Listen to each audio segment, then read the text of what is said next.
Breakfast with Jodie Halford and Ben Fryer on BBC Essex. Now, we did touch on this topic yesterday, but there has been some criticism of a new honours list put forward to the Queen by the former Prime Minister Theresa May. The list includes political figures you will have heard of during her years in charge, like Ollie Robbins, the name of her EU negotiator, becoming Sir Ollie Robbins. Ambassador Sir Kim Darroch, who famously fell out with US President Donald Trump, has been made a Lord as well.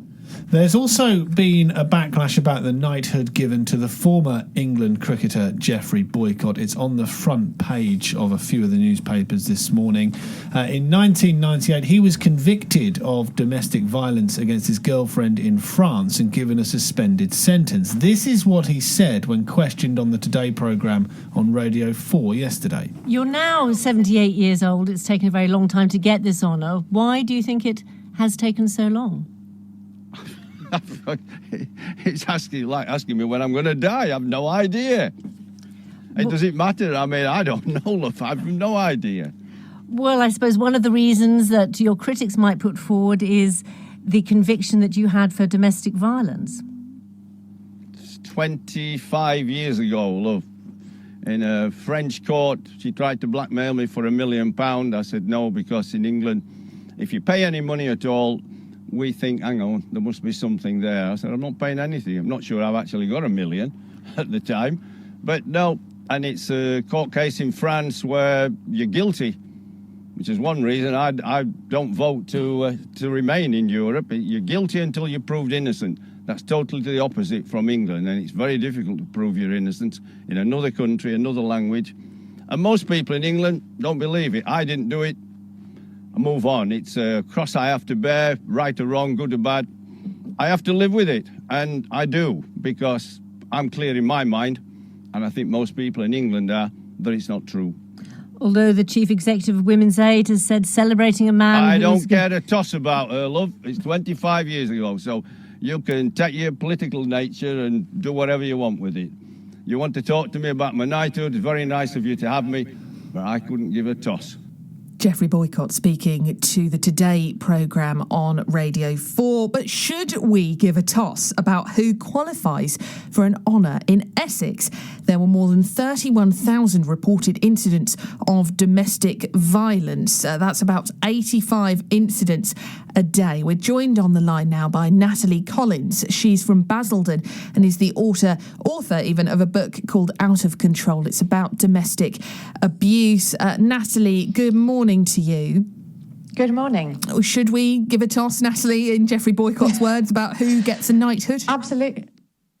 Absolutely, we should be giving a toss. I think just the fact that he's used this language to respond to the issues suggests that he's not particularly honourable in and of himself, isn't it?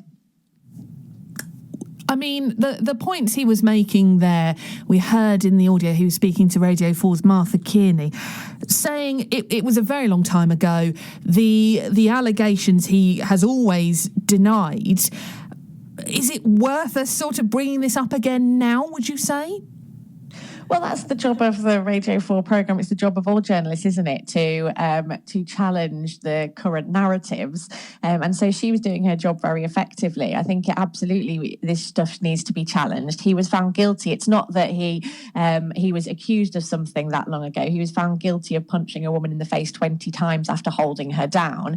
And that was after two court cases, because he appealed the first one and went through another court case. So this is really, I mean, in some ways, it's actually also the fact that it was so long ago. Getting a conviction for domestic violence is not that easy. Our current rate is appalling in this country, and so we really need to be realising this is something that did happen. He was convicted of it, and so we need to be talking about it as if it happened, not if it did happen. Simon Waugh is a social commentator, author, and former Essex teacher. Let's bring him in. Morning to you, Simon. Good morning. What would you like to say regarding what Natalie's saying there about this conviction Geoffrey Boycott has, and therefore he shouldn't be knighted? Well, of course, Natalie knows so little about Geoffrey Boycott. She seems to know so little about what happened 21 years ago. He was found guilty of assaulting his then girlfriend, she had minimal injuries. They were totally incompatible with what had been alleged, and as a result, the French court, it was a chaotic trial, it was conducted in French, she was given minimal damages.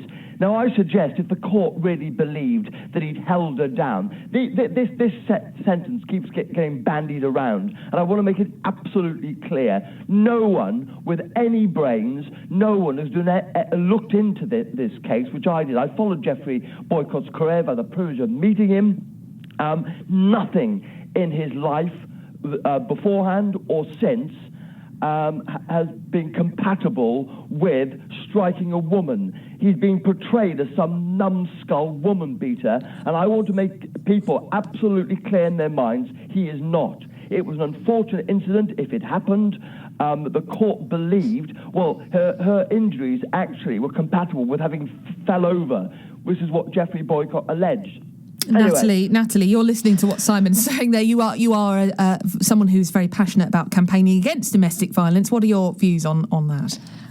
I mean, Simon's showing his bias there, saying he's had the privilege of meeting this man. I don't know him. I actually hadn't really heard of him before he was on the radio yesterday, so I have no kind of agenda here other than for a court, if a court believed her, they find him guilty. What they can award in terms of damages, how the system in terms of what consequences he receives as a result of that conviction is according to lots and lots of rules. So I don't think we can say, well, if they really believed he was guilty, they would have given him a more serious consequence because they believed he was guilty because they found him guilty. That's how court works. That's how the criminal justice system works.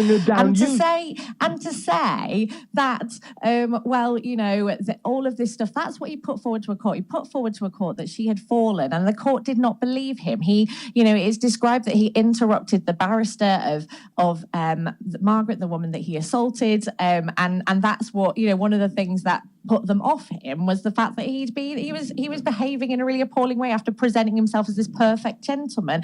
The reality is, Simon, that the vast majority of perpetrators of domestic violence appear like lovely, wonderful people, and their friends and their family members would be horrified to know that they're behind closed doors. The way they behave towards their partner and potentially their children is absolutely atrocious. And so the idea that you can make those decisions based on having the privilege of having met him once is absolute nonsense. Do you honestly think that Geoffrey Boycott is capable of doing that to one woman, yet prior to that, he's 78 years of age, prior to that no one has ever complained about, he's never laid his finger on anybody. Since then, he's been married to Rachel for decades. He has a beautiful daughter, Emma.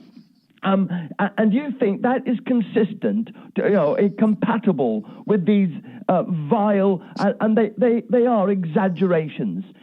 Geoffrey Boycott, right, he was a minor son. He's now a living legend. He's an icon of British sport. He is one of the outstanding, striking personalities of British life. Not only was he a world-class cricketer, he's now a superb broadcaster. These are the reasons. He's got no history of violence against women at all. And as I say, I have followed the details of this case, and to present him as some numbskull woman beater is just so wide of the mark. He is the most innately talented, as I say, a great cricketer. And he has worked tirelessly for so many charities. Now, if you want him to be punished forever for this incident, like Sisyphus, who had to push the rock up the hill forever, then that, as far as I'm concerned, that is totally unfair. Boycott is plain talking. He's truthful, he's straightforward, he's forthright in this age of equivocation and ambiguity. I'd just like to put it to both of you, that what sort of message does this send out? And I know that you're going to be opposed. Simon, I guess that you're completely happy with him becoming a knight and getting a knighthood. And for you, Natalie, something you wish was never happening. What sort of message is this sending out? Well, I think it's sending out exactly the message that Simon is evidencing at the minute. This idea that we can question somebody who's been convicted of domestic violence, say, well, aren't they a wonderful person? Haven't they done wonderful things? Somebody who does wonderful things can be violent. I'm impressed that Simon has been in the presence of Jeffrey Boycott constantly for the last 20 years to be able to assure us that he's never been violent ever, because the reality is you cannot know what someone is doing. Every single woman who reports that their partner has been abusive will talk about how nice and wonderful he appeared to other people. The whole point of domestic violence, the whole point of perpetrating these sorts of crimes towards a partner is that it's about controlling that partner, and it wouldn't work if everybody else believed that you were the sort of person who controls. This idea that abusers are monsters, that they're numbskull woman beaters, that's nonsense. There are men who are violent to their partners, who are lawyers, who are judges, who are all sorts of different but things. Not Jeffrey Boycott. This is absolutely ridiculous. And so giving this guy an honour, it brings out these sorts of messages saying, well, it didn't really happen, and it apologises for this abusive behaviour. And so I think we really need to be not giving someone an honour if they've got a history of violence of any type. Natalie, thank you for joining us. Simon, quickly, last word to you. Has Natalie got a point there? I mean, you don't know. You haven't been with Sir Jeffrey Boycott for the last 20 years to know what he's really like, have you? Oh, no. So that one incident happens in 1998. Therefore, he has to be damned for the rest of his life. If that's the sort of society we live in, then I think that it's very, very shabby. This is a man who was given 3 months to live in 2002. He battled against mouth cancer, and he fought that with the same fortitude as he faced up to the world's best bowlers in the 1960s and 70s. And by watching Jeffrey Boycott, it certainly enriched my life, the pleasure of watching him and the cricket fraternity. And I think it's outrageous that one incident that happened in 98, which was totally exaggerated, which the court agreed on that. Otherwise, they would have given outstanding damages. I think it's a very poor show that we should treat him in this way.